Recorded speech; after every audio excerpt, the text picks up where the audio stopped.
Ya. Buenas noches.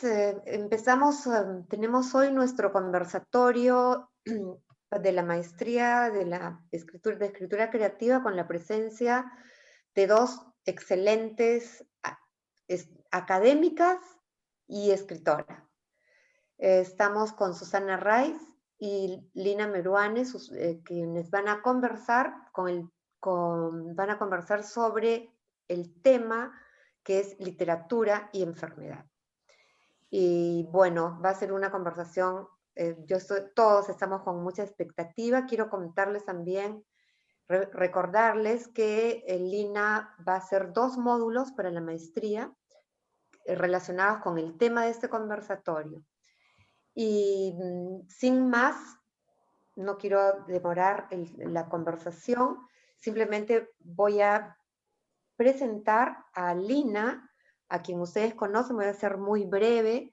Es académica y escritora, la vamos a conocer más acá, vamos a tratarla acá más como escritora, recordando sus novelas, la colección de relatos Las Infantas, las novelas póstumas, Cercadas, Fruta Prohibida y Sangre en el Ojo, que ha sido traducida a muchos idiomas.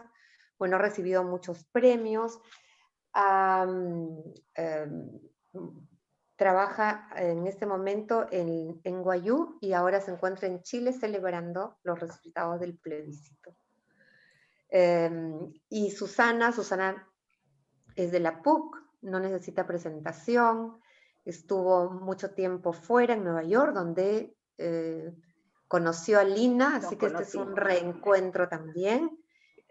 Y todos la conocemos por sus estudios, por su teoría literaria, ha sido profesora de algunos de nosotros acá.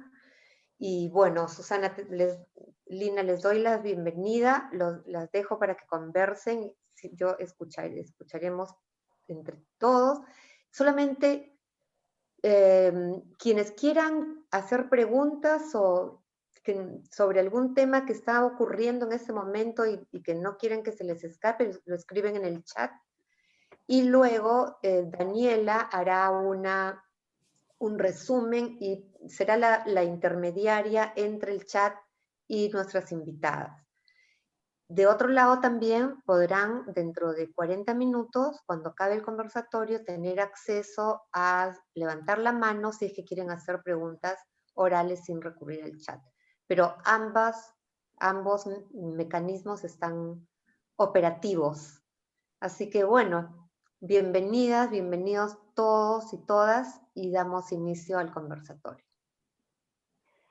De todo, Lina, te doy la bienvenida, ya te la di informalmente, y quiero decir que estoy felicísima de poder conversar contigo, de volver a verte, aunque sea a la distancia, y de ratificarme en la idea de que, en cierta manera, yo te descubrí cuando te conocí, porque yo he seguido a Lina desde sus primeros libros, desde Las Infantas, póstuma.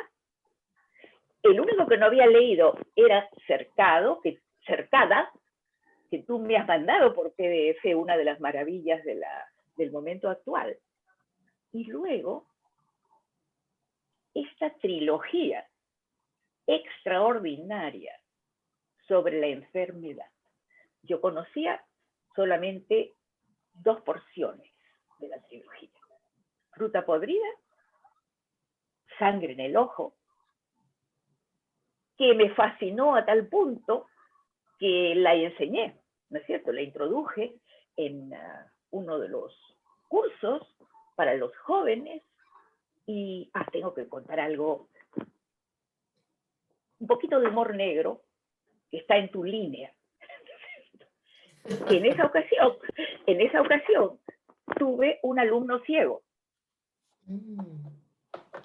Entonces, compramos la versión sonora, que ya estaba disponible. Y gracias a eso pudo seguir el libro. Mira. Qué lindo, qué emotivo. Qué lindo. Pues, lindo, lindo, lindo, realmente, ¿no? Y yo sigo emocionándome cada vez que releo o que hablo de tus textos. Quiero decir para todos los que me escuchan que Lina Meruane es una gran, gran escritora. Es tal vez una de las más importantes jóvenes narradoras de Hispanoamérica, de Chile definitivamente. Es muy conocida, muy apreciada. No lo era cuando yo la conocí. Era muy jovencita, había comenzado a escribir, pero yo sentí que tenía algo de totalmente diferente en relación con todo lo que se hacía entonces y con todo lo que se sigue haciendo. Por ejemplo, lo primero que me suscita por asociación este último libro, que considero verdaderamente extraordinario, Sistema Nervioso. La primera imagen que me vino a la mente fue Susan Sontag. Con ella sí que te puedo comparar, porque es otra de las grandes. Y releí un párrafo de Susan Sontag donde ella dice que en el libro famoso que todos conocemos, La enfermedad y sus metáforas, dice: no quiero describir aquí cómo es en realidad emigrar al reino de los enfermos y vivir en él, sino referirme a las fantasías punitivas o sentimentales que se maquinan sobre ese estado.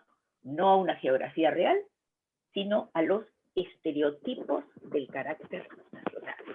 Estereotipos que llevan, tanto Lina como yo los conocemos, a maquillar cuidadosamente a los muertos para que tengan la más realista posible apariencia de estar vivos.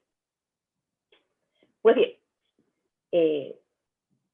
yo diría que Lina Meruane, si estuviera Susan Sontag viva, estaría encantada leyendo a Lina Meruane en inglés.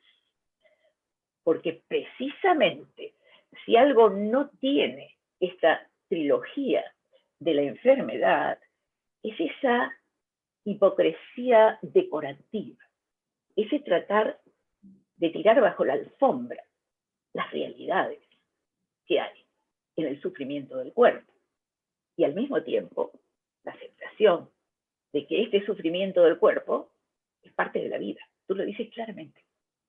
Cuando no hay dolor, es como que estuviéramos dormidos o inconscientes. El dolor te hace sentir con vida.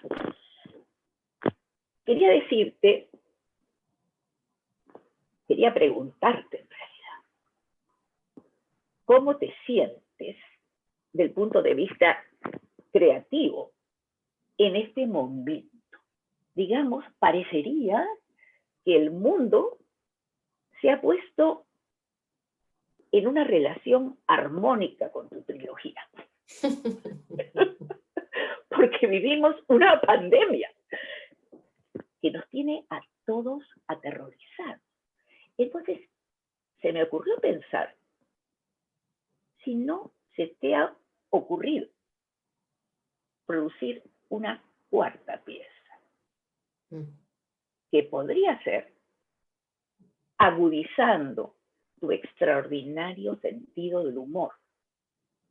Un humor negro, ciertamente, ¿no?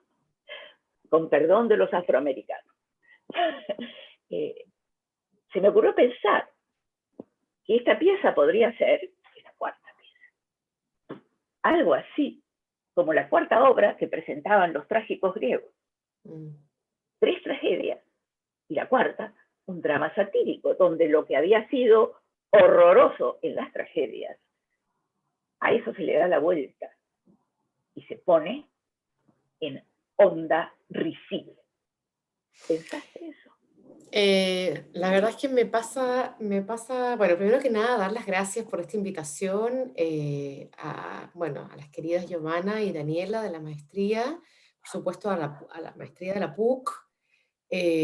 Para mí es un honor estar en Perú ahora y sobre todo es un honor estar conversando con Susana Rice, quien ya describió un poco nuestro recorrido juntas, el mío admirativo, pero yo tuve mucha suerte porque me tocó en un panel, Susana, en NYU, no sé si te acordarás, hace tantos años, Precisamente en el Guayú. y ahí fue que nos conocimos. Pero bueno, es una larga historia, no voy a repasar porque podríamos estar hasta mañana. Y más bien pasar a la pregunta. Lo que me pasa es que yo llevo una vida pensando el tema de la enfermedad, Susana. Yo soy hija de médicos, yo tengo una condición física de muy, muy larga data y con, digamos, momentos de mucho riesgo vital, ¿no? Entonces tengo una larga, larga relación con la enfermedad y de hecho cuando yo me fui a hacer mi doctorado a Estados Unidos no pensaba trabajar el tema de la enfermedad, no lo había trabajado todavía directamente en mi literatura, pero por una de esas casualidades de la vida, y lo pongo esto muy entre comillas, me encontré con los textos del SIDA, textos que no habían sido pensados como, o no habían sido leídos como textos del SIDA, en parte por sus propias operaciones de ocultamiento internas de los Ujú, textos, ujú. y por otra parte porque los críticos yo creo que tenían miedo de hablar de SIDA, porque decir SIDA contagiaba al propio crítico de la sospecha de que él fuera homosexual y por eso tuviera interés en estas novelas. Entonces había una especie de doble ocultamiento interesante, pero como yo venía entrenada en el lenguaje de la medicina, inmediatamente leí los síntomas, diagnostiqué las novelas, ¿no? Y así fue como empecé a escribir sobre la cuestión de la enfermedad y a pensar la cuestión de la enfermedad también en términos más teóricos. Entonces yo ya escribí mi libro de la pandemia, que es el libro del SIDA, que se llama Viajes Virales, ¿no? Sí, Y yo que, sé, yo sé. y que Sí, fue un sí. libro que escribí y pensé un poco vis a vis, empezaba yo a escribir mis propias novelas de la enfermedad. Porque bueno, cuando una es escritora siempre usa todo para todo, ¿no? De esto hablaremos, me Claro. imagino, un poco más también en el seminario, en los módulos. Pero entonces yo empecé a pensar cómo estaba escrito y también a pensar más teóricamente qué hacer con estos textos. Y de ahí surgió Fruta Podrida, Sangre en el Ojo y Sistema Nervioso, que ya era una novela que yo no pensaba escribir, porque después de que terminé Sangre en el Ojo pensé, ya está, ya escribí lo que quería escribir. Pero a mí me pasa con las novelas que en las novelas hay una pregunta detrás. Podemos hablar de eso si quieres después, Susana, pero la pregunta yo la había, no es que lo hubiera pensado, es una cuestión un poco más intuitiva, pero había una pregunta que Fruta Podrida y Sangre en el Ojo contestaban de maneras opuestas, por así decir.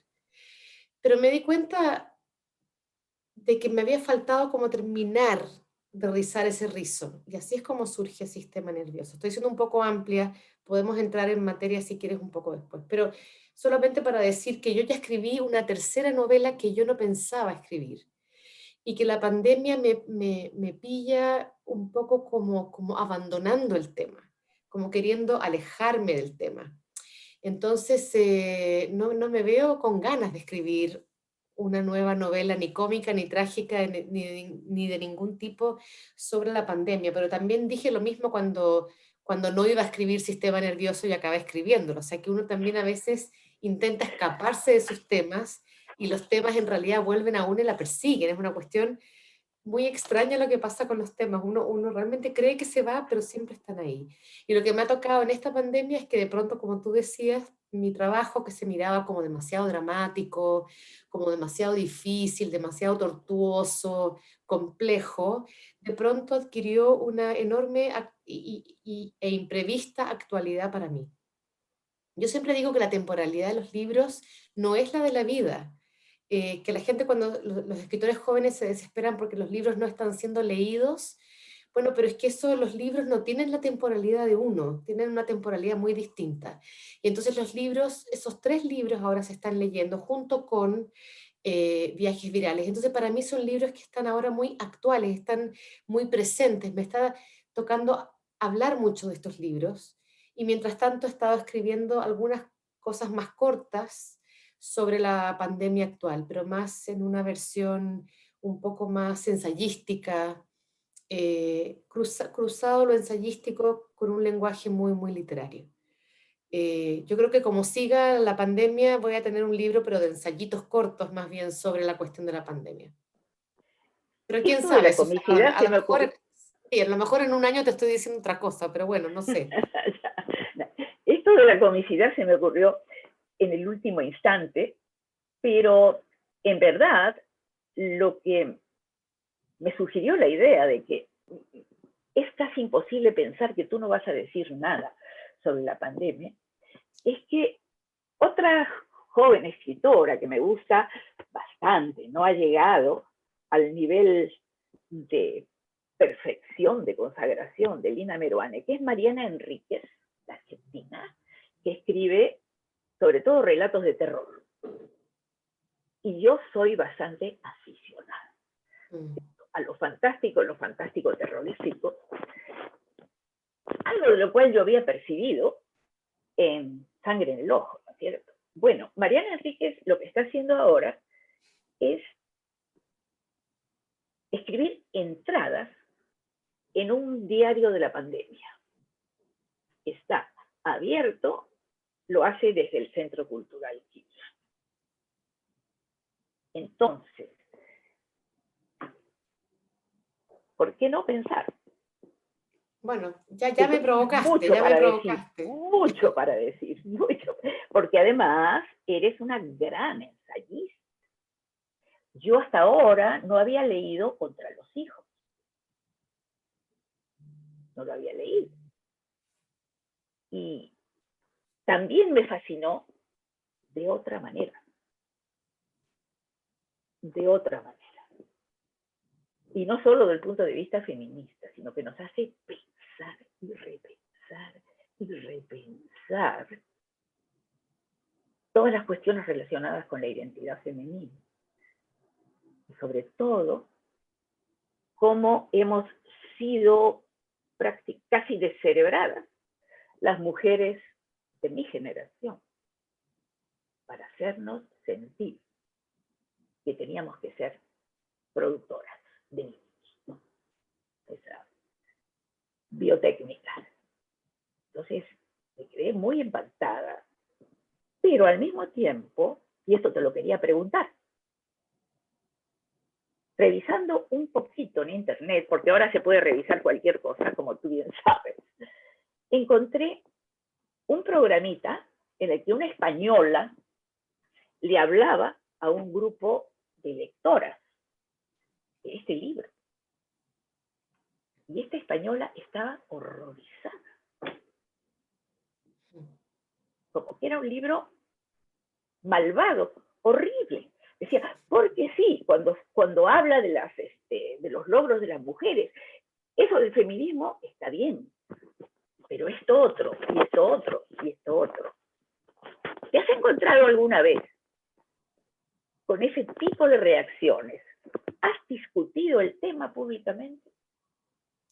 ¿Tú dices sobre Contra los hijos, Susana? Sí. Mira, me ha tocado hablar bastante de ese libro. Yo escribí ese libro, bueno, como escribo todo, pensando que mi lectora soy yo, más o menos conversando conmigo misma, sin tener una idea de que ese libro igualmente iba a tener su momento, porque cuando lo escribí, la cuestión del feminismo no había despertado todavía.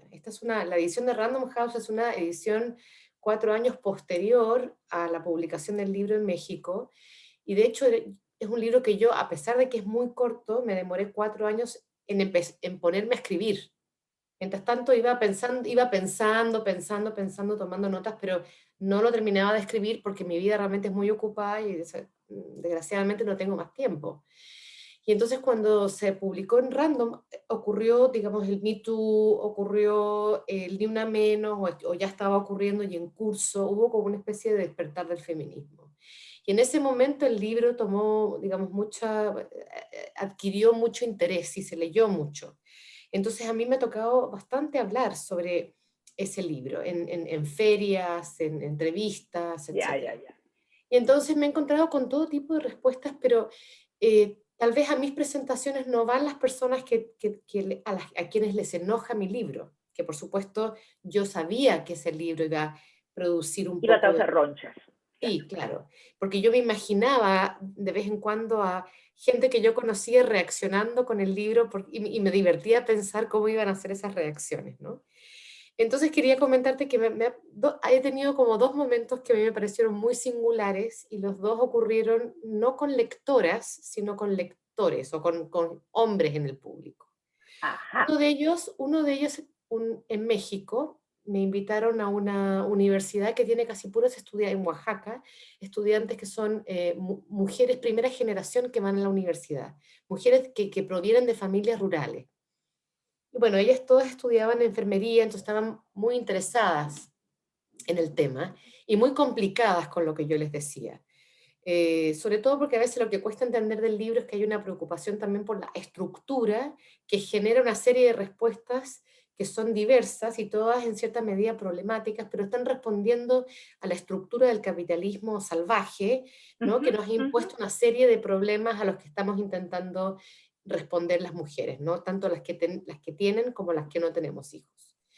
Entonces, el señor que me había llevado a ese lugar, el que había, digamos, conducido el auto y que colaboraba con esta feria, apareció en ese momento para decir que él era médico y que me quería decir que las mujeres que no teníamos hijos teníamos más incidencia de cáncer.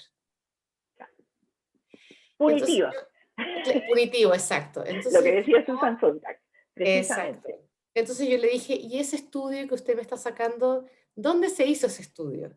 Entonces él dijo, en un convento de monjas. Entonces yo pensé, y entonces yo tuve la oportunidad de aprovechar para decir, primero que nada, el discurso médico se ha utilizado siempre contra las mujeres, o Sí, mayoritariamente contra las mujeres.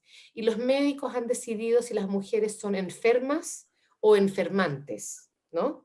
Y eso está muy estudiado en el siglo XIX por muchas teóricas feministas, que han visto que las mujeres de la clase alta siempre estaban enfermas y se las mandaba a descansar, mientras que las mujeres de las clases bajas se las mandaba a trabajar, pero con cuidado porque eran contaminantes para las mujeres de las clases altas y para los hombres sobre todo.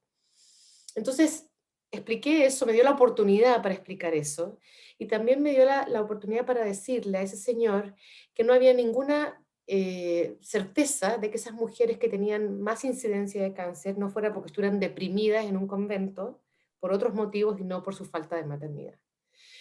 Entonces, esa fue una vez. Otra vez se me acercó un señor que había estado en una mesa, que un señor mayor, y se acercó, compró el libro, se acercó, me pidió que se lo firmara y me dijo que él lo iba a leer primero y luego se lo iba a regalar a su hija, a quien había martirizado en los últimos años poniéndole expresiones maternas porque él quería ser abuelo y que en la charla se había dado cuenta de su egoísmo. Eso me pareció notable, notable. Entonces, digo que las reacciones de ese libro son realmente amplias, pero sí me estoy encontrando con que el libro, y mucho en Instagram, donde yo soy bastante voyerista, y me he encontrado también con que, digamos, para mi alegría, que es un libro que sí es provocador y sí es un libro que propone muchas preguntas, y que muchas lectoras dicen que no están de acuerdo con todo, que se han sentido incomodadas con algunas cosas, pero que es un libro que valoran porque les ha hecho pensar. Y para mí eso es un valor. Para mí no es un valor que el lector o la lectora estén de acuerdo con lo que yo claro, pienso, claro. sobre todo cuando es un libro que es una diatriba, que es bien provocador, que no necesariamente yo estoy de acuerdo con todísimos los argumentos, y de hecho he tenido que repensar algunos, ¿no? Como hay que hacer siempre con las ideas. Pero sí la idea de que es un libro que provoque cierto cuestionamiento digamos, y que abra la posibilidad de uno ponerse frente a esas preguntas y ver cómo las contesta. Porque no son preguntas fáciles la de la maternidad, y claramente no son fáciles porque no está resuelto el tema. Seguimos pensando y negociando con el tema de la cuestión materna. Sí, yo creo que todas las feministas, todas las mujeres en general, debieran leer ese ensayo. Mm. Es un ensayo fabuloso para autoconocerse mejor, lo que no significa que van a salir de allí diciendo no voy a tener hijos, no. para entender mejor cómo funciona la sociedad, todas las mujeres. Tú dirías que tu último libro, Sistema Nervioso, es el más, políticamente el más radical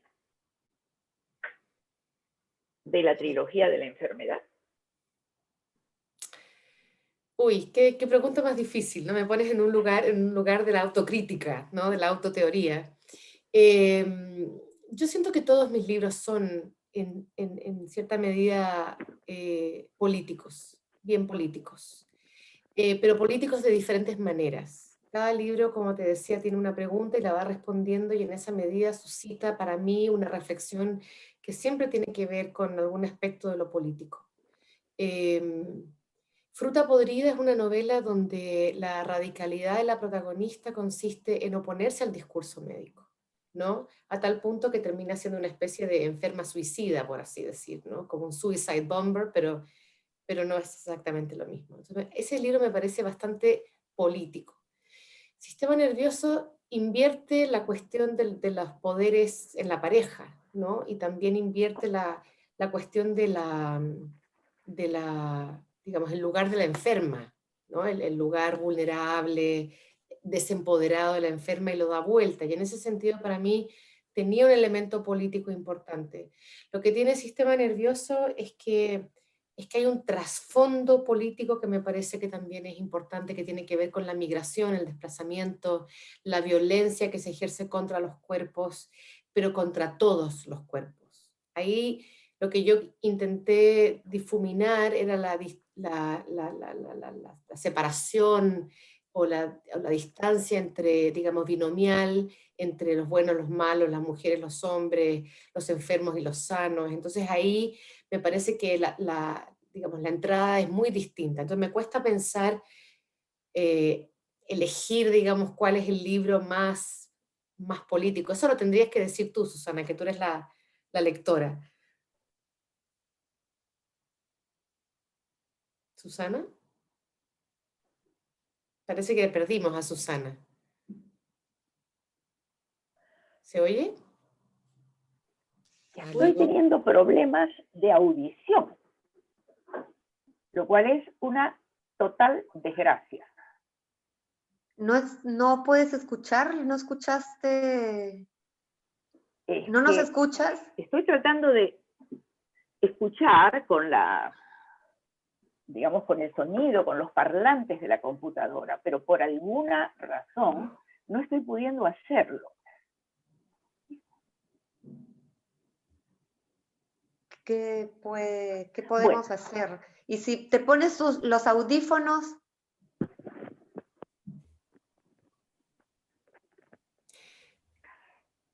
Es que no nos escucha, entonces lo que le digamos a lo mejor no nos escucha. Sí, le escribiré.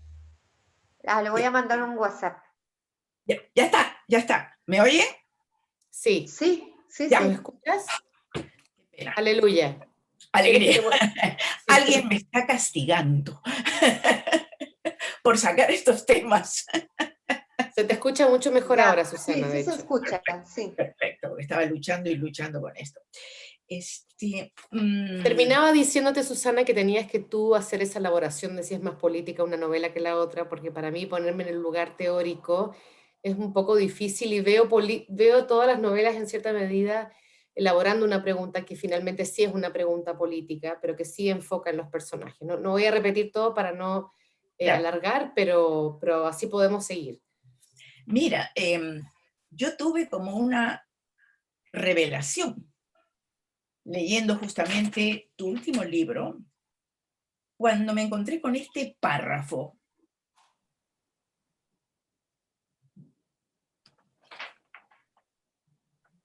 A ver, espera.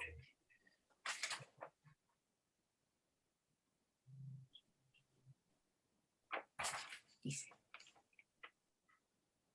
es a propósito de la defensa de los migrantes. Hay un momento en la novela en que hay una manifestación a la que va él, que ella también escucha. Y lo que escribes es: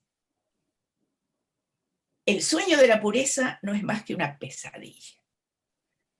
La inmunidad será nuestra muerte. Y ella, quien se une a la manifestación, grita: estamos todos contagiados.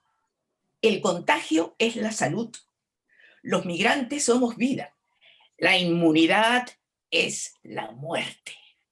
Y tú sabes mejor que nadie cómo es el discurso de Trump. Sí, sí.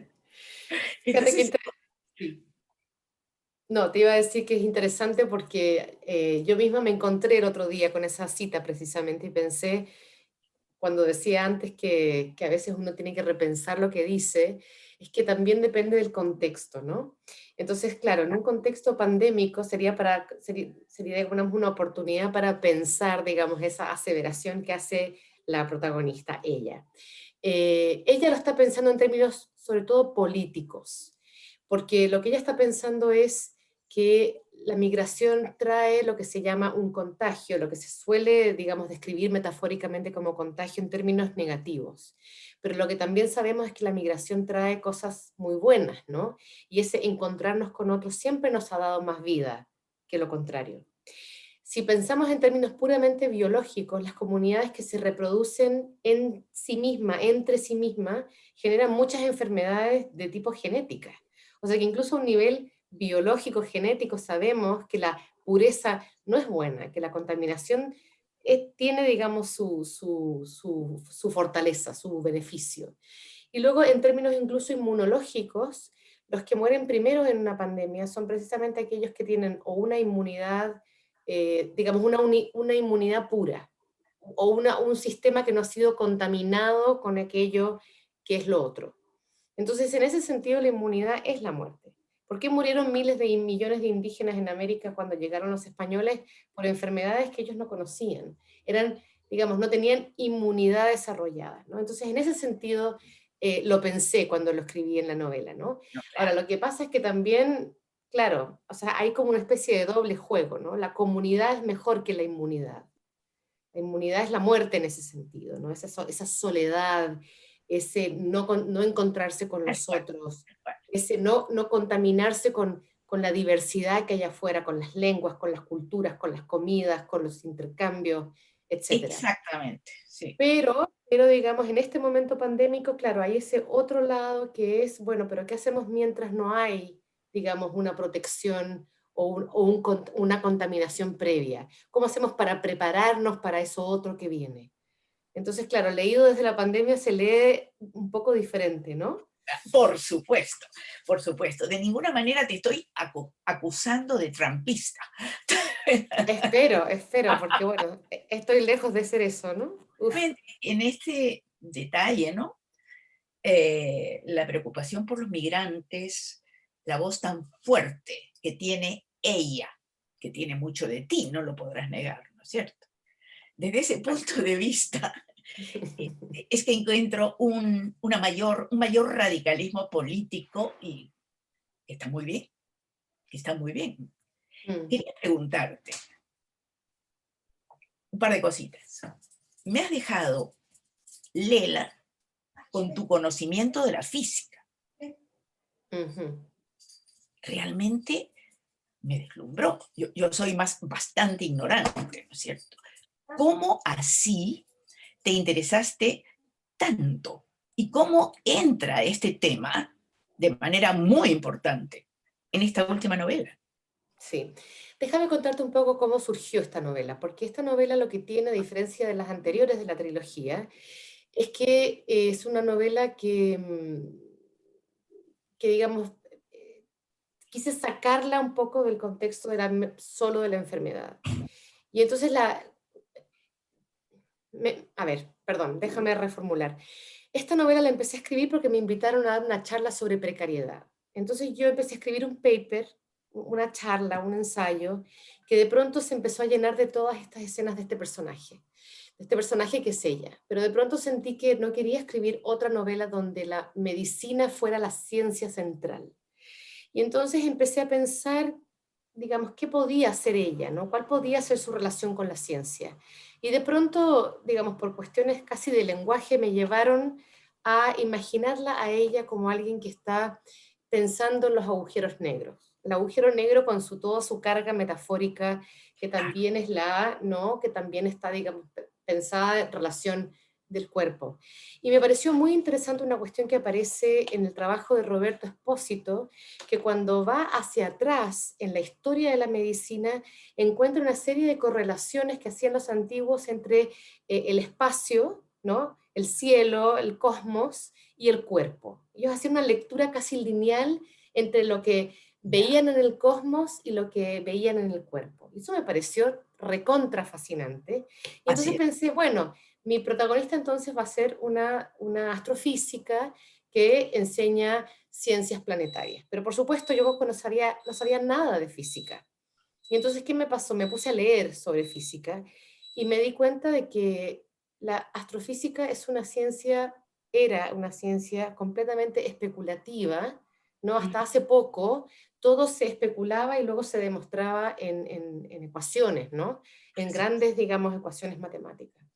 Y eso me pareció muy bello y muy poético, muy literario.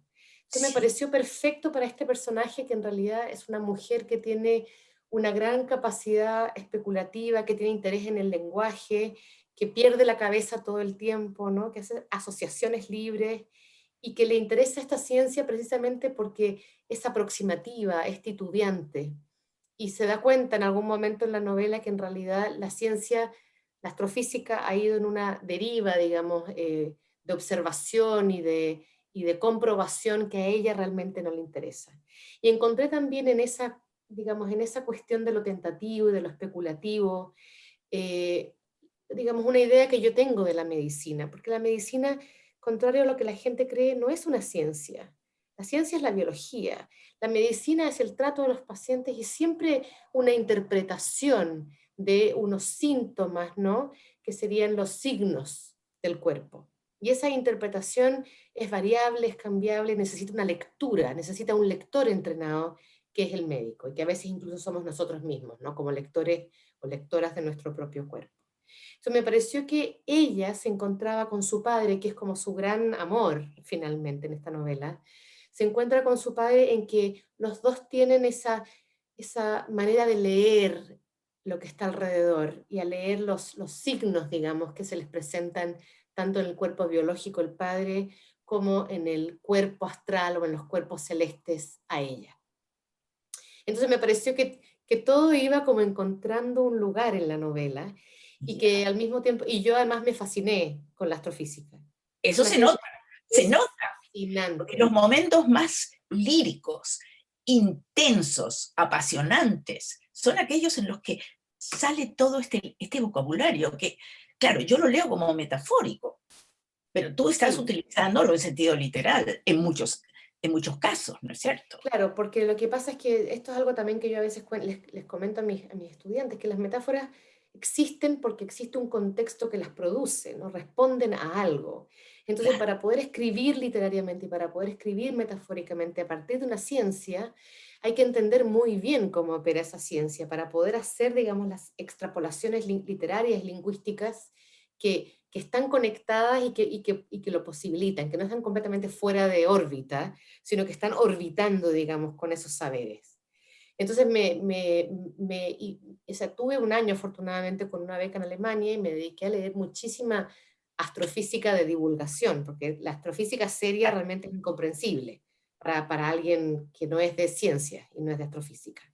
Pero entonces me pareció muy, muy bella la astrofísica. Y luego me quedé leyendo sobre astrofísica, ¿no? Porque realmente es fabulosa esa ciencia. Y la verdad es que es muy lindo enamorarse de un tema, e investigarlo y trabajarlo, pero luego también aprender a trabajarlo en una novela sin que se convierta en una novela pesada de datos, sino que trabajar como con ella, como con su lenguaje específico.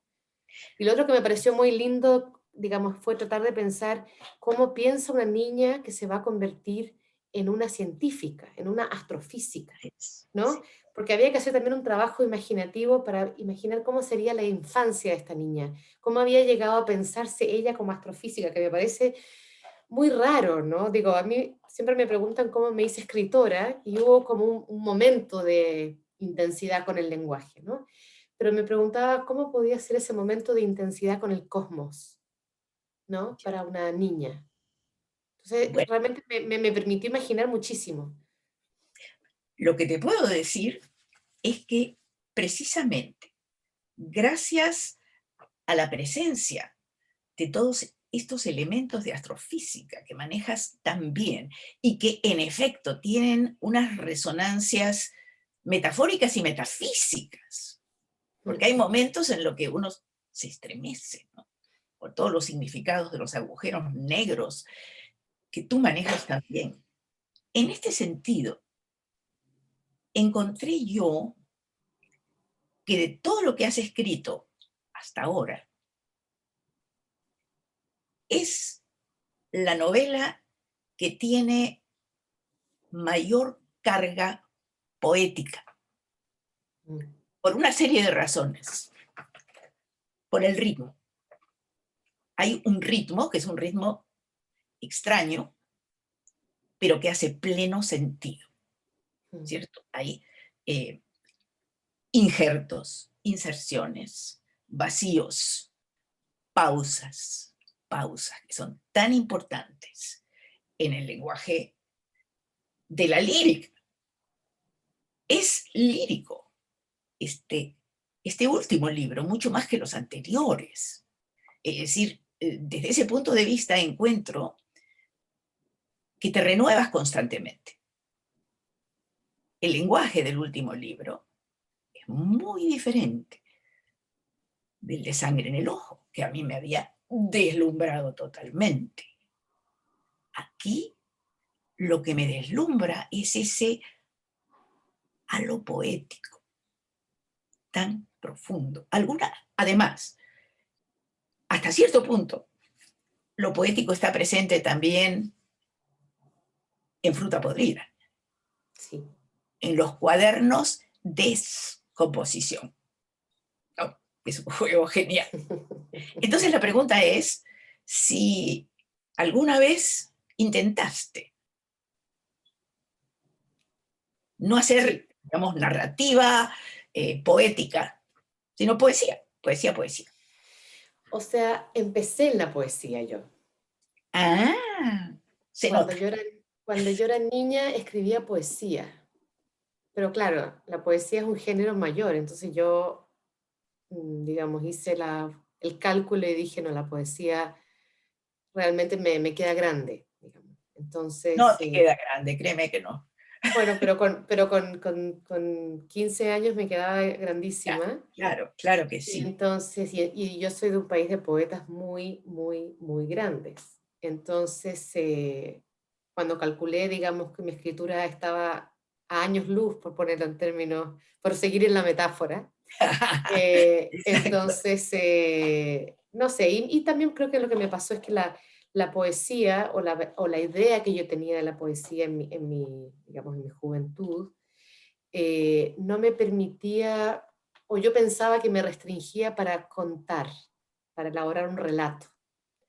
Claro, yo no sabía nada de poesía en realidad, más que la poca que había leído, entonces no tenía la idea de una dimensión de la poesía mucho más amplia de la que tenía entonces, y que sí hay una poesía mucho más narrativa.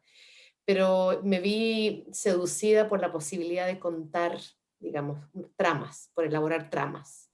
Y entonces así fue como entre comillas, alejé de la poesía, pero creo que la poesía se quedó conmigo, Sí, pero porque lo que hay así en la es, poesía es esa atención muy grande a la palabra, tal ¿no? cual.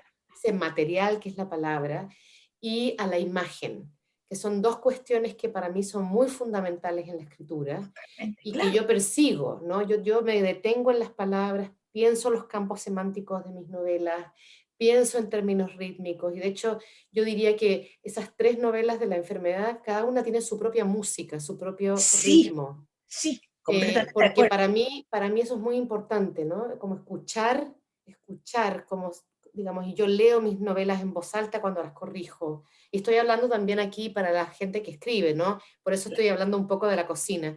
Perfecto. Pero sí, leo en voz alta, etcétera.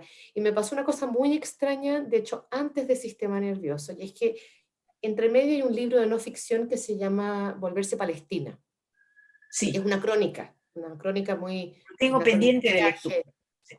Una crónica de viajes, una memoria, bueno, es una serie de cosas, un trabajo muy político también ahí.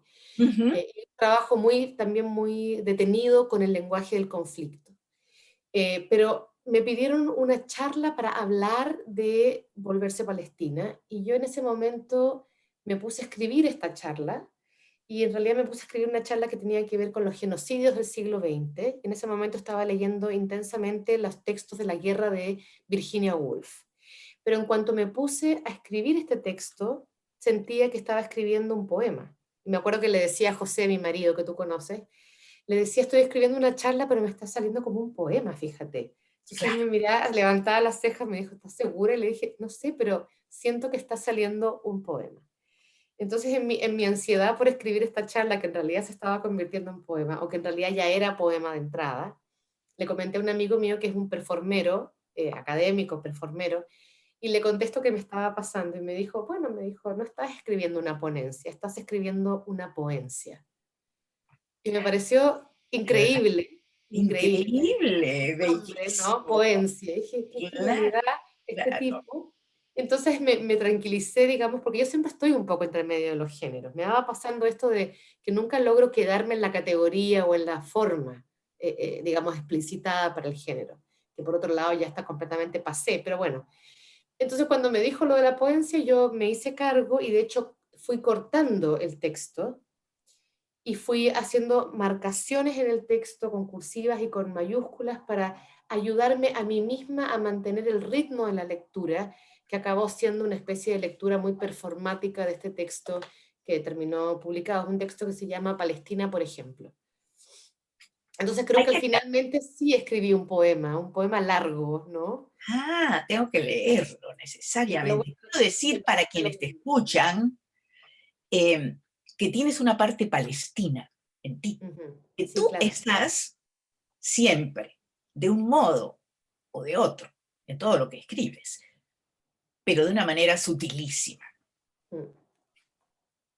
Pero ahí está, ¿cierto? Tu parte palestina y tu parte rebelde, la parte política, Sí, sí.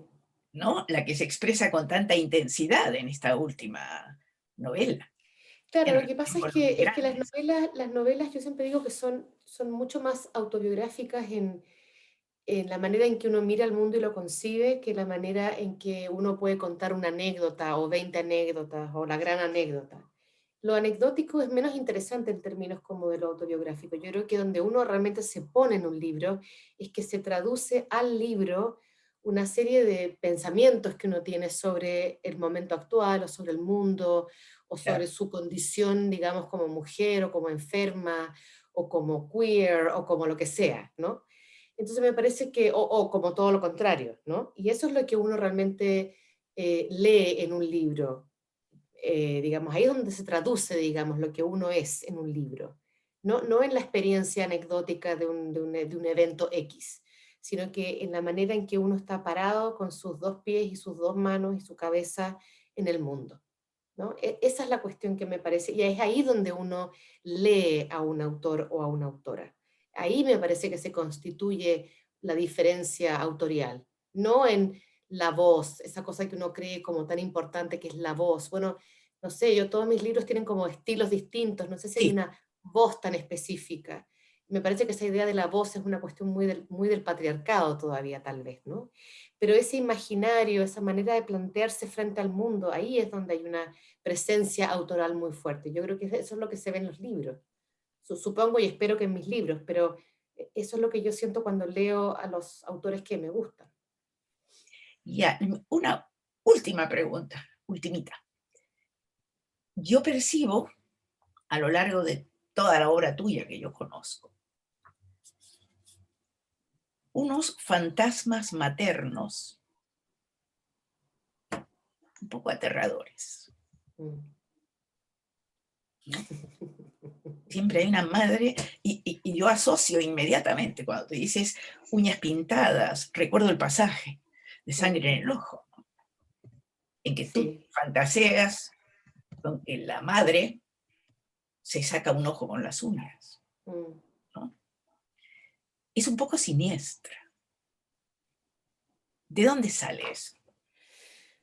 Fíjate que es interesante esta pregunta, porque yo justo a propósito de otra cosa pensé hoy día en esto cuando estoy preparando mis clases, ¿no? Entonces estoy pensando en una serie de cosas al mismo tiempo, pero fíjate que el primer periodo de mi escritura yo diría que está mucho más marcado por el padre siniestro, que yo siempre pensé como una manera de reponer la figura del dictador en mis primeros textos, mis primeros cuentos, mis primeras novelas. Y luego el padre como que creo que lo perdoné, o algo pasó con ese padre, esa figura del padre dejó de ser tan siniestra, me reconcilié, digamos, con esa figura paterna, tan cargada para mí en esa infancia dictatorial, y se trasladó lo siniestro a la figura de la madre. Pero diría que no es una traducción, digamos, de mi propia relación con mi familia, sino que porque en este momento de mi vida la exploración ha tenido mucho que ver con esa aspereza entre las mujeres. Creo que hay una cuestión mía que es un poco la parte como más rebelde tal vez, que es que las ideologías a pie juntillas a mí no me resultan. Entonces esto de que las mujeres somos todas buenas y somos todas empoderadas y somos todas fuertes, bueno, pero ¿qué pasa con ese patriarcado materno, no? ¿Qué pasa con esas violencias y esas competencias entre las mujeres que muchas veces son o están instaladas en la relación madre-hija, que van por el lado de la belleza o su falta, por el talento o su ausencia, bueno, por una serie de cuestiones que son complejas, ¿no? Entonces esa aspereza en la relación entre las mujeres a mí digamos, me ha interesado, ¿no? Tal vez más en mi vida adulta cuando me tocó trabajar con mujeres y ver cómo las mujeres operan con el poder, ¿no? Digamos, con el poder y la falta del poder. Y sobre todo cuando hay poco poder y la competencia por el poder y lo brutal que es ese espacio. Entonces creo que trasladé esa cuestión un poco siniestra entre mujeres a la relación madre-hija, sobre todo en la cuestión de, bueno, en Sangre en el Ojo, que es muy fuerte, la madre es un gran personaje, me parece, de esa novela. Sí, es un Y personaje. Sí. claro, y en Sistema Nervioso la madre no está porque murió en el parto, ¿no? Y ahí entran otras vehiculaciones, digamos, de las tensiones, el amor y odio de la familia, ¿no? Digamos que es una estructura tan compleja. Claro, claro que sí. Pues Bueno, Susana, sí, perdón, me siento muy mal de interrumpir esta conversación tan interesante que podría prolongarse, pero le prometimos a Lina que no le vamos a tomar, no íbamos a pasarnos de 1 hora, porque para ella ya es No te casi preocupes si te tienes que extender un medianoche. poco. Allá, No, no, no, no, no, tranquila, son tranquila. las 10 allá, ¿no? Las Sí, 22. sí. Entonces, vamos a dar paso a las preguntas. Y no han escrito preguntas en el chat, pero entonces vamos oral. Había anunciado Daniel que tiene una pregunta. Daniel, te escuchamos. Hola, ¿qué tal, Lina? Mucho Hola. gusto. Fui estudiante de Susana en el pasado, yo estoy haciendo un doctorado y quería preguntarte un poco sobre las posibilidades de la ciencia ficción o la ficción especulativa en la representación de lo enfermo.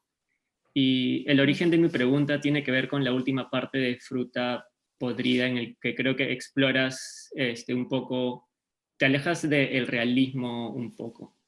Y pienso que comúnmente la enfermedad es un proceso individual y la literatura intenta darle lenguaje a ese dolor que muchas veces no tiene otra nomenclatura.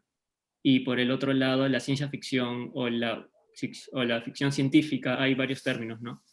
Le da Sí. una mirada más social, mucho más amplia. Entonces, desde tu visión como escritora, ¿qué posibilidades le ves a la escritura, a la ficción especulativa y lo individual que suele ser la enfermedad? Bueno, bueno, primero que nada, gracias por esa pregunta, una pregunta interesante. Yo no soy lectora, te diría, de la ficción especulativa, todavía no llegué a ese género. Tú sabes, uno va como arando el camino, entonces no tengo, digamos, no podría decir nada sobre un corpus en la ficción especulativa en relación con el tema de la enfermedad. Eh, Seguramente tú sabes más de eso que yo. Pero por supuesto, a ver, los temas se pueden escribir en cualquier género, ¿no? Y por supuesto que la enfermedad tiene un componente de lo colectivo, que es muy importante, que creo que las pandemias además son, digamos, justo una situación o un tema que se da muy bien para la ficción, o que se podría dar muy bien para las ficciones especulativas, porque también se aproximan a la noción del apocalipsis, que me parece que está bastante presente en ese género. Entonces, en la cuestión del apocalipsis, la literatura de la pandemia, digamos, o esta experiencia tan acusada de la pandemia podría generar, digamos, una serie de textos, digamos, en este género. O sea, no veo por qué no. Lo que pasa es que no te puedo decir porque, como te digo, no tengo noción en este género específico sobre cómo se ha dado este tema. Me pareció interesante que mencionaras el final de Fruta Podrida, porque fíjate que para mí ese final es una especie de explosión hacia un género, hacia un momento más surreal, más que de ficción especulativa, más surreal y más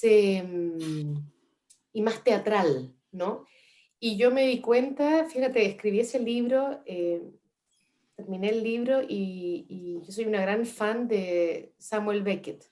He leído a Beckett para adelante y para atrás, he visto muchas representaciones de sus obras y yo misma no me había percatado hasta que me senté en una sala de teatro a ver Días Felices, que yo había hecho una especie de versión libre de Días Felices, porque recordarás que en esa novela sale una enfermera de un hospital y se encuentra con una joven, que es la protagonista, que está cubierta de nieve hasta el cuello, ¿no? Y así es como empieza en realidad Días Felices, solo que la situación es de nuevo apocalíptica y ella está, la mujer de Días Felices está rodeada eh, como de basura y de tierra y va sacando una serie de cosas y dice todo el tiempo que mañana más bella, ¿no? Entonces hay algo que me pareció como raro, como divertido, que me había sucedido esto con Beckett y me aterroricé por un lado, pero después pensé, no, si está suficientemente lejos de Beckett como para no tener que preocuparme, digamos, de esto. Pero sí, que creo que más que un momento de ficción especulativa, es un momento como del absurdo en el que termina esta novela, que por supuesto es un absurdo, digamos, existencialista. La siguiente Perfecto, pregunta, gracias. Cecilia. Gracias, Yoga. Lina, quería un poquito seguir en la línea de lo que Susana te estaba preguntando, porque estoy de acuerdo con ella en que cada una de las novelas de la trilogía de la enfermedad tiene como un proyecto propio también, y es como un experimento distinto, ¿no? En un tono diferente y un uso del lenguaje distinto, ¿no?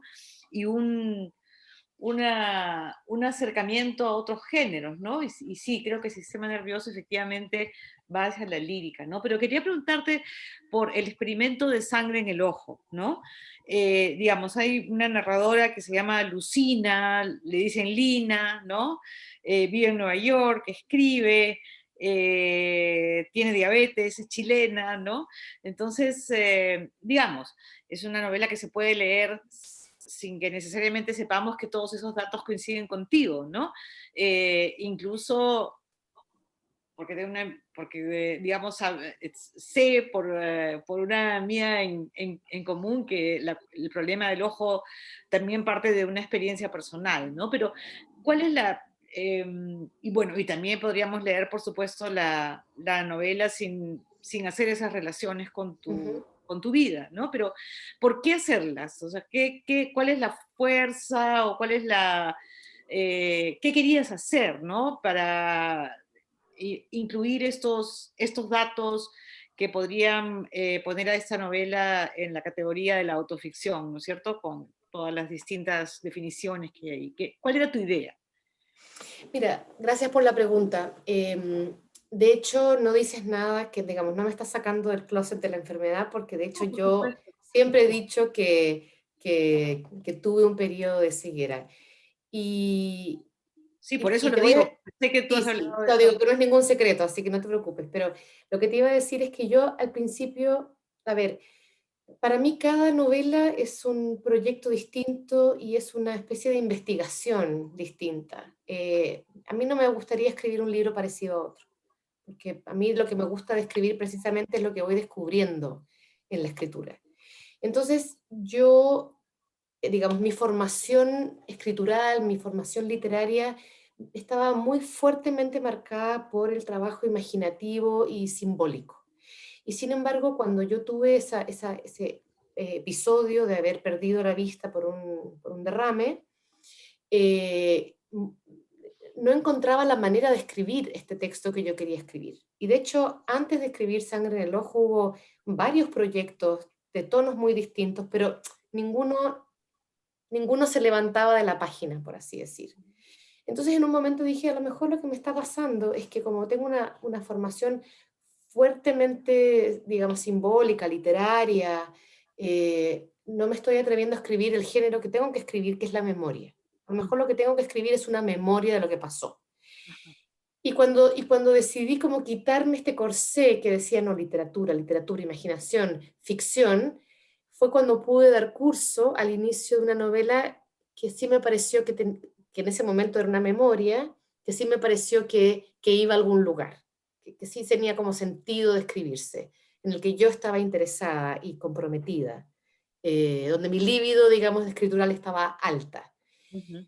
Entonces me puse a escribir esta memoria, me solté las trenzas, como decimos en Chile, me puse a escribir muy contenta, escribí 40 páginas y empecé con el episodio que había sido el episodio de mi propia ceguera. Y digamos, 30 páginas después me di cuenta de que, digamos, había abierto una puerta, pero para volver al lugar de la ficción, porque todo lo que estaba pasando a partir de página 30 era que me estaba alejando de lo real y que los personajes o las personas en las que yo me había basado se estaban convirtiendo en personajes y los estaba empujando hacia extremos donde ya no eran reconocibles ni para ellos mismos Ujú. y donde yo misma como protagonista autoficcional me empujé a un lugar que es el lugar para mí de lo siniestro y la memoria se me fue convirtiendo a medio camino. Pensé, ¿qué estoy escribiendo, Dios mío? Y pensé, estoy escribiendo una novela de terror. Y pensé, sí, estoy escribiendo una novela de terror y para allá me lancé, digamos, con todo el resto de la energía que me quedaba de escritura. Entonces, eso fue lo que pasó. Entonces, primero fue Lina, después fue Lucina, cuando dije, no, esto va a ser una novela. Pero luego me di cuenta de que todos mis libros anteriores, en todas las entrevistas me habían preguntado siempre si todas las experiencias eran autobiográficas. Y pensé, claro, es que a las mujeres siempre nos Siempre leen nos como si preguntan todo, eso.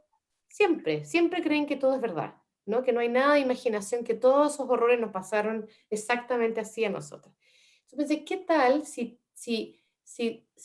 reponer mi nombre, digamos, de una manera alterada, como el nombre literario de Lucina, que es Lina Meruane en la novela, disloca y tensiona esta lectura autobiografista de la novela y lo lleva como a un final que es un final mucho más terrorífico, porque si el final es real, si el final, digamos, es mi experiencia de Lina Meruane autora, el final es más terrorífico y es más contraético. O sea, Exacto. como que sentí que le daba como una violencia aumentada que está en la expectativa misma de la lectura. Entonces me pareció, bueno, ya que es así, pues voy a usar esto a mi favor. Voy a tensionar esa expectativa de lectura y voy a hacer, yo, por supuesto, las imaginaciones y ficciones que uno tiene cuando escribe su libro, que a lo mejor eso no le sucede a los lectores porque los lectores leen como quieren, digamos, pero en mi fantasía eso iba a tensionar el final de la novela de una manera en que incluso la propia presencia de Lina Meruane como posible personaje, protagonista de la novela autobiográfica, eh, queda puesta en un lugar más incómodo también. Porque también esta cuestión de la literatura autobiográfica, que siempre es una literatura en la que el autor posa de mejor de lo que es, digamos, y se mejora a Claro. sí mismo. Yo Ahora esto pensé, es lo no, contrario. Esto es todo lo contrario. esto es todo lo contrario, ¿no? Que bueno, que es una de las cuestiones que se ha hecho, digamos, en la novela autoficcional. Pero no es que yo pensara tanto en voy a escribir una novela autoficcional. Mis preocupaciones de origen eran otras. Sí. entiendo. Bueno, voy a aprovechar que tengo el poder de la palabra acá. Solamente una cosa chiquita a propósito de la novela Sangre en el Ojo, que tiene una cita de Clemente Palma. ¿Cómo conocías la obra de Clemente Palma? Porque es un gran escritor poco leído en el Perú, en realidad. O sea, fue muy famoso en los años 20 y luego de esta interrupción, de este atrevimiento, voy a darle la palabra a Ruth, que tiene una Vale. pregunta. Bueno, mira, fue muy casual el encuentro con Clemente Palma, porque, como digo, muchos años antes de escribir esta novela, fui a un encuentro, de hecho, en Lima. La universidad era, la sede estaba al frente de la Embajada de Estados Unidos. ¿Sería la Católica? No, la No. de Lima. Ah, la de Lima, gracias, sí. Me invitaron a un encuentro ahí. Cornejo Polar me invitó. Y entonces hubo un encuentro, bueno, con los escritores que fue muy agradable, y uno de los escritores me dijo, Lina, me dijo, qué nombre más poco habitual. ¿Tú sabes que hay un cuento de Clemente Palma que es Los ojos de Lina? Y a mí me encantó, dije, ¿cómo los ojos de Lina? Además yo ya venía con todo este tema de los ojos, y entonces por supuesto corrí, compré todo lo de Clemente Palma, lo leí, y por supuesto guardé, digamos, la referencia, ¿no? Dentro de mi gran, no sé, de mi gran eh, carpeta, ¿no? De referencias oculares, que de hecho ahora terminé recién un ensayo sobre la literatura del ojo, porque tenía tanto material acumulado, ¿no? Había ido como durante 20 años pensando la cuestión del ojo, finalmente se convirtió en un pequeño ensayo. Pero guardé, digamos, a Clemente Palma, y cuando me di cuenta de que la novela en realidad era una novela de terror, volví a Clemente Palma, volví a releer ese cuento en particular, y pensé, este momento es completamente perfecto digamos, esta cita es completamente perfecta para mi cuento, porque en cierta medida lo pone, pero lo pone al revés, ¿no? O sea, yo escribí, digamos, la escena inversa de lo que se cuenta en ese relato de Palma. Gracias. Ruth, tienes la palabra. Sí, buenas, hola Lina. Hola. Tú has mencionado que tienes una pregunta inicial, que es lo que te impulsa a escribir estos libros. Y bueno, quedó un poco en el aire. Quisiera ver si nos puedes explicar cuál es esa pregunta inicial que te motiva a escribir esta trilogía. Y la otra pregunta es, he entendido, o en el fondo, tus libros parecería que es un cuestionamiento al discurso de la medicina occidental. Quisiera saber si eso te ha llevado a explorar o acercarte a otras medicinas que tienen otro tipo de lenguaje, como podría ser la medicina asiática, que se basa más bien en las sensaciones del paciente, en la sensibilidad del practicante, que se aleja de la medicina científica, por ejemplo. Esas son las dos preguntas. Gracias. Muchas gracias, muchas gracias. Gracias por volver a esa pregunta. Mira, cuando uno escucha a un escritor, nunca hay que creerle nada, no, hay que creerle la mitad de lo que dice. Entonces, cuando yo digo que yo tenía una pregunta inicial, en realidad la pregunta la descubro después. O sea, yo pensando después, cuando uno se separa un poco de su libro y entra como la cabeza más crítica, yo me di cuenta de cuál había sido la pregunta, pero no es que yo hubiera formulado la pregunta y hubiera escrito a partir de la pregunta, sino que digamos que esa pregunta venía conmigo, ¿no? Yo venía arrastrando, digamos, esa cuestión. Y la cuestión de Fruta podrida y de Sangre en el Ojo es la misma, y es cómo se enfrenta un personaje ya debilitado, digamos, por su estatuto de mujer, a los discursos médicos que son tan poderosos, ¿no? Que están investidos, ¿no? de una, de una verdad absoluta e incuestionable, y normalmente muy patriarcal en su articulación. Entonces la respuesta de Fruta podrida en cierta medida es la resistencia total. Pero el problema con Fruta podrida es que esa resistencia total a esa medicina, a ese discurso médico tan poderoso, digamos, pone en riesgo la propia vida de la protagonista. Entonces, como que no me quedé muy contenta con esa posibilidad, ¿no? De que eso significara digamos, esa resistencia significara la posibilidad de la muerte. Entonces en Sangre en el Ojo exploré la situación contraria, que sería que la protagonista en realidad incurre en una alianza con ese poder discursivo y se cobra o quiere cobrarse, ¿no?, en los cuerpos de los demás la promesa de la salud absoluta y total, la promesa de la inmortalidad, digamos, la promesa esa de la salud, ¿no? Esa utopía. Esa utopía que finalmente también puede ser distópica, en el caso de esta segunda novela. Pero cuando empecé a escribir este ensayo, que fue el que me llevó finalmente a esta tercera novela, que es Sistema Nervioso, me di cuenta de que yo había construido dos escenarios de novela que estaban, digamos, divididos entre el mundo enfermo y el mundo sano, que es como se suele articular este problema, ¿no? Virginia Woolf dice el ejército de los de pie versus los otros vagos que están como acostados en una cama. O como citaba Susana antes, también se ponen términos bélicos, ¿no? Pero unos están como de pie y son fuertes y productivos y los otros son ineficientes e improductivos, ¿no? Entonces me di cuenta de que mis dos novelas incurrían en el fondo en esta misma, en la repetición, digamos, de esta cuestión, de esta formulación, digamos, que está un poco cristalizada en el lenguaje y en el pensamiento.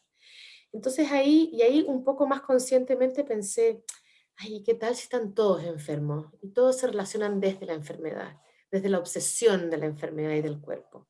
Y eso me pareció mucho más divertido, ¿no? Como más fresco como pregunta, a ver qué pasaba con estos personajes, porque finalmente uno cuando escribe, digamos, los que escribimos novelas, nos focalizamos en lo que le pasa a los personajes normalmente, ¿no? No hacemos sociología, no hacemos historia. Entonces pensamos, digamos, cómo se traduce, digamos, este problema a lo que les pasa a estos personajes en un contexto X. Y entonces eso me divirtió mucho, me entretuvo, me hizo pensar de otra manera, desarticuló un poco esa cuestión medio cristalizada que yo misma había reproducido, ¿no? Para bien y para mal. Ahora, la pregunta que tú me haces es muy interesante porque me lleva en una dirección distinta, que es si yo he explorado el tratamiento o las medicinas o los saberes, digamos, de otras culturas en términos de sanación. Y confieso que yo en lo personal no he usado esas terapias, o cuando las he usado ha sido sin resultados, los resultados que yo esperaría. Y confieso que yo soy una persona muy impaciente, entonces me encanta ir al antibiótico y solucionar en 3 días el problema en vez de esperar que eso se resuelva solo.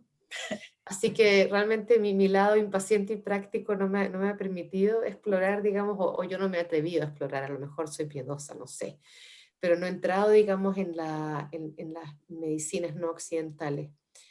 Por más que tengo respeto por ellas, ¿no? No es que las miren menos, sino que más bien yo soy de familia de médicos, entonces estoy aculturada, digamos, en la medicina tradicional y me cuesta separarme, creo que en cierta medida también confío, o sea, desconfío y confío al mismo tiempo, ¿no? Confío en la medicina, pero no confío en el discurso médico. Muy bien, tenemos una última pregunta en el chat de César. Él pregunta si el título de Sangre en el Ojo puede referirse también a esa porción de chilenos que quedaron con el resentimiento político luego del 11 de septiembre.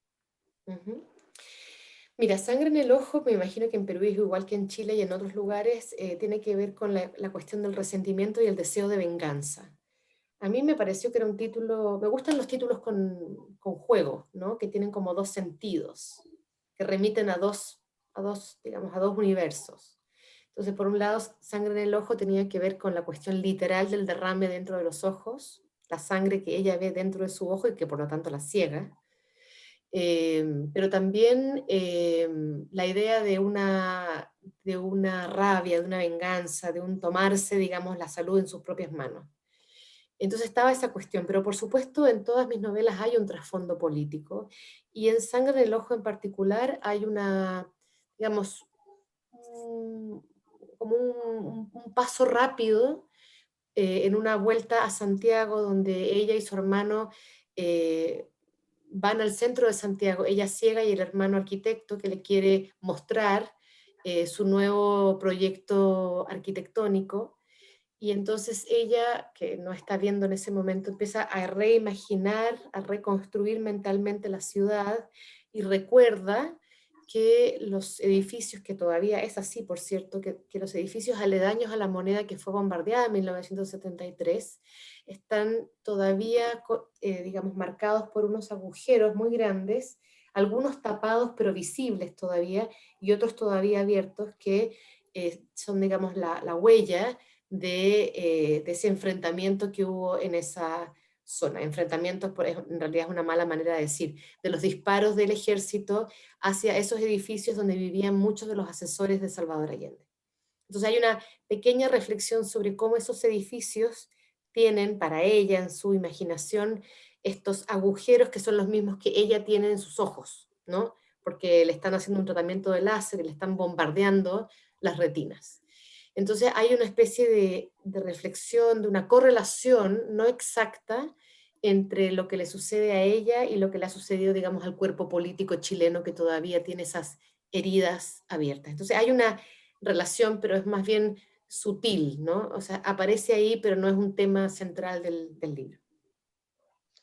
Muy bien, nos hemos pasado un poco, pero te agradecemos muchísimo. Muchas gracias, Susana, por participar en ese conversatorio. A Ha sido un placer. Lina, no nos despedimos porque te vamos a tener en presencia en estas 2 semanas que vienen, así que vamos a trabajar, tenemos 2 grupos con los que vas a trabajar y estoy segura de que va a ser realmente muy productivo para ellos, y espero que para ti sea grata esta visita también virtual.